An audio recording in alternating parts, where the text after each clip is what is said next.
Hey Stashers, welcome to episode 120 of the CraftStash podcast. I'm your host, Kim. Today's episode, ready for Rhinebeck.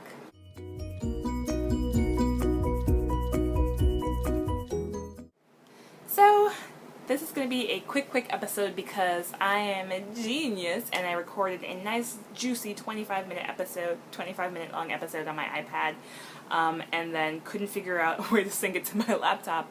Deleted the images or the video thinking that that would somehow help and then couldn't recover them. So sorry, lost to the world forever are me recording early on a Wednesday morning at 7 in the morning and showing you guys my lovely silver nail polish and talking about how I was taking the day off and going to see Jimmy Fallon because it's gone. So you've got me here on Thursday night with a finished object and we'll play it that way. So what am I crafting, stashing, and doing peripherally? Let's just jump right into what I'm crafting.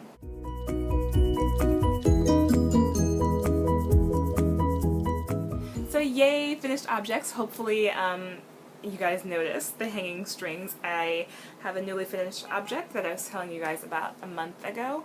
I finished my Rhinebeck sweater. This is the everyday linen raglan from the Pearl Bee, which is the Pearl Soho blog. It's a free pattern. And I've been working on this for 2.5 years and it's finally finished. And I'm going to sit up really quickly and show it to you because I'm recording in a top secret location of my bedroom. Yay! Look at my waist. But it fits. And if you guys can see, the waist yarn is in the middle of the sweater because I actually finished the sweater by Kitchenering the top half and the bottom half together. Ooh! Kitchenered the sleeves right about there. You can probably tell because you guys are really good experienced knitters because the gauge is much looser up here than it is down there, but it works in my favor because I'm curvy and I've got boobs and I sit very smoothly like a lady. But it's done! Yay! I've been working on this for a long time. Lesson learned though, don't ever Kitchener the top half of a sweater to the bottom half of a sweater because you and your knitter friends will be able to tell where the difference lies. But it's good enough for me to wear the Rhinebeck because no one's going to be staring right under my boob line. If I'm lucky, they'll all be staring at the top of my boobs and my face. So no one's going to notice. But yay, a finished object and it looks pretty damn good. So this is my 4th sweater project and it looks very, very nice, I must say, even despite the Kitchenering weirdness. What else can I say? It was made out of Hedgehog Fibers yarn that I got 2.5 years ago, about 3 balls. So maybe a total of, what would that be? Like 1,200 yards, approximately, of fingering weight yarn. I did it on size 6 circular needles, and it was mostly followed from the pattern, which is why I started bottom up, but then I realized that I hate working on pattern sweaters bottom up, so then I went top down, and hence had to join Kitchener in the middle for all of it. Added a little bit of fun stuff in terms of moss stitch for the underarm and the little placket, whatever this is called, but mostly just followed the pattern. So yeah, finished object. It's like a FO parade this episode. It's kind of nice. Another finished object that I have is, yay, some finished yarn. This is my fastest spin ever. If you guys watched episode 119, I believe it was, you saw me talking about some clown barf that I got from the Gauge and Tension pop-up shop in Greenpoint, Brooklyn. That is Michelle Wang's pop-up yarn shop. Michelle Wang is a wonderful designer. She does a lot of designs for Jared Flood and Brooklyn Tweed. So I plied this. Each ply took me 1.5 hours to spin. Basically just split it down the middle, and it took me about half an hour to ply. It is my chubbiest, thickest, wonderfulest, smushiest yarn ever. It's 100% polwarth, and I basically just split it down the middle and spun it as is. So that's why there's a little bit of fun barber poling, but mostly the colors chase each other. I'm very, very happy with it. I got about 120 yards worth of this baby. I spun it on my Hanson mini spinner, and I had maybe 40 to 50 yards left over of a single in the purple color because the 2 plies were not super even in terms of length. So what I did was I went to the Gauge and Tension pop-up shop last weekend and hung out with Michelle and gave her the extra yarn to kind of put as a sample next to the rest of the the roving. So yeah, very excited for finished objects. Stick around also because I've got a giveaway that I promised you guys of one of Michelle's patterns for Brooklyn Tweed. So that's what I'm crafting. Am I stashing anything? You bet I am.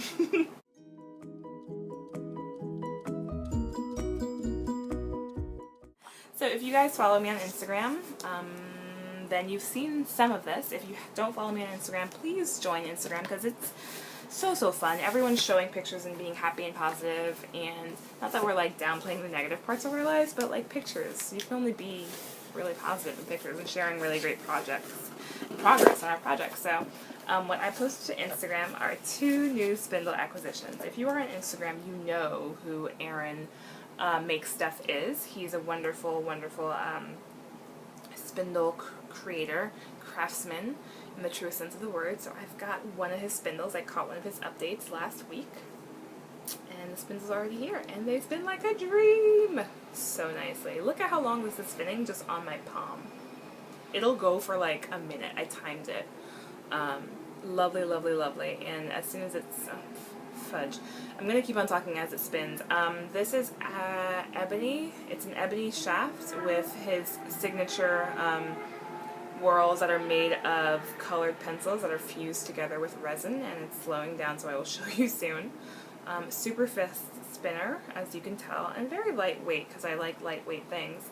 Let's see if we can zoom in there. Isn't that amazing? These are just all rainbow colored pencils, and if you can see, it's a little bit clear in the background because that's just resin holding them together. Yeah, and it's a supported spindle. But because I is greedy and because I had been stalking his updates for so long, I bought the supported spindle first, and I was like, oh my god, there's still spindles left. So then I went and I got a drop spindle too. Because his drop spindles are nice and small. This whorl is maybe 1.5 inches diameter, 1 3/4 inches, so nice and small like I like them. And also again with the ebony shaft. So this is the drop spindle, and it spins just as nicely as you saw the support spindle spinning. I'm trying to see if I can show this to you guys and not go over time on this podcast episode because, like I said, the last episode was 25 minutes and I was not able to upload it. So it spins very, very nicely. I'll just leave it at that. Very, very even. Very, very fine. So yay for Aaronmakesstuff. You have wonderful, wonderful stuff. So because indie crafters and indie makers are so amazing and awesome, Aaron not only speedily ships me my 2 spindles that I bought and paid for, he sent me an extra spindle to give away to you guys on the podcast. So, if you guys want to see what you could potentially win, all you gotta do is follow both myself and Aaronmakesstuff on Instagram. Aaron has a Ravelry group. You don't have to follow that, but if you could, that'd be awesome. But basically, just make sure that you're a follower of me and a follower of Aaron. It's Aaron with 2 A's, Make Stuff on Instagram. And when I post a picture of this, just tell me which of Aaron's past spindles you like the most. And that's all you gotta do to enter the contest, and I'll pick a winner by the next time we podcast. But you could win this lovely, yes, it too is one of his most coveted designs, the Black Rainbow. It is made of black rainbow colored pencils and yellow heartwood. It is 1 ounce or 30 grams, and it's 9 inches long with a 2-inch whorl. So this could be yours. Exciting! So get in on that, and thank you so much, Aaron, for being so generous. So moving right along, trying to keep this nice and tight so that we can upload it to YouTube from the iPad. What else have I got? I didn't show you one other thing that I'm crafting, so let me go back in time a little teensy bit and show you the big old body hug that I'm working on. It's getting bigger. It's officially cowl sized, so if I wanted to, I could totally stop working on it right now and wear it as a cowl, but it's supposed to be a body hug, and if you guys notice, it's kind of big enough to be a sweater if I wanted it to be. I'm trying really, really hard to not make it a sweater. I want this body hug to happen, but it might turn into a sweater just because it's such a fun, easy knit, even though I just said I'm not a fan of bottom up sweaters. So there, it's not going to be a bottom up sweater. It's going to be a cowl. body hug rather. So basically what I'm going to do is I'm about 2/3 of the way through the green ball. I'm holding 2 yarns together. It's this lovely indie dyed yarn on Etsy called Piratenwolle, and this store-bought yarn from Michaels called Loops and Threads that I'm just holding double. Keeping it in my Bling Your String bag. Very simple pattern. I basically cast on 120 some odd stitches on size 9 circular needles and just put in some random cables and took it from there. It's going pretty nicely. This is my subway knitting. It's pretty quickly getting to be a little bit big to be subway knitting, but I'm making it work because that's what I love to do. And that's going to be my Rhinebeck knitting. Yes, I'm going to Rhinebeck on Sunday. If you guys are going on Sunday, please look out for me. If you're going on Saturday or Sunday, make sure that you stop by the hand knit and hand spun competition booth. I think it's building E, because the knitted lace huppah is going to be on display there.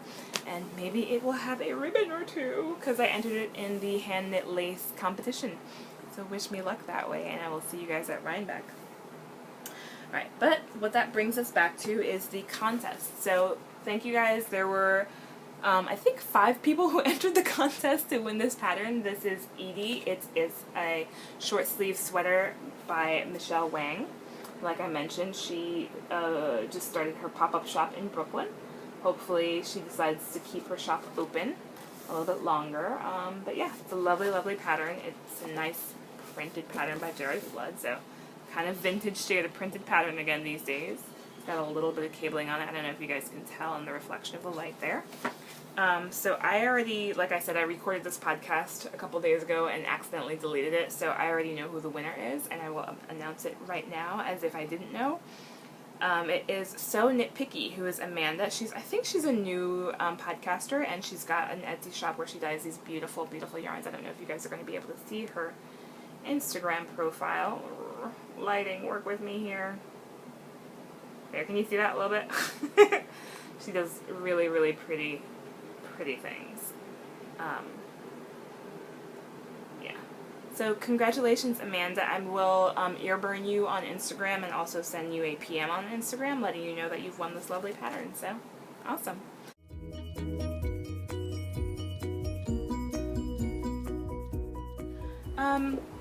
What else? In terms of Periphery, what I had talked about in my last episode in terms of Periphery was it was a Wednesday and I was taking the day off because Greg and I celebrated our 4-year anniversary last Friday, and to celebrate we took the day off on Wednesday to go see Jimmy Fallon, and I was excited because we didn't have to go to work on a weekday, which I think is always awesome, which I think people should just do all the time. Regardless of what you end up doing. Be a tourist in your town and take a day off from work because it's really, really fun and interesting to be not at work while everyone else is. So that would be my advice. Jimmy Fallon was awesome. I effed up and only got tickets for his monologue and not his live show. So both of us, both Greg and I, were kind of like, womp womp. But at least we got to see Jimmy Fallon and we got to spend the day in Rockefeller Center. Sorry, is it Rockefeller Center? Yes. Greg is from Rockville Center in Long Island, so it always kind of messes me up that there's a Rockefeller Center, but yes. Anyway, so we hung out in that neighborhood and it was really, really great. So that's what I talked about in Periphery, and I also talked about my nails in Periphery. I had these really cool silver metallic nail decals on, and I had waited to take them off just to show you guys, but I ended up taking them off after so you guys can see them. So the next time I do nail decals, you guys will see my glittery gold fingernails, but in the meantime, this is just plain old boring julep nail polish. And I think that's all I have for you guys for now. Sorry that it took me so long to upload an episode. I will try and record from Rhinebeck because I am going on Sunday. I'm going apple picking with my sisters on Saturday, so that's why I won't be there on Saturday, but wish me luck because hopefully me and some friends from out of town will be able to record an episode at Rhinebeck for you guys.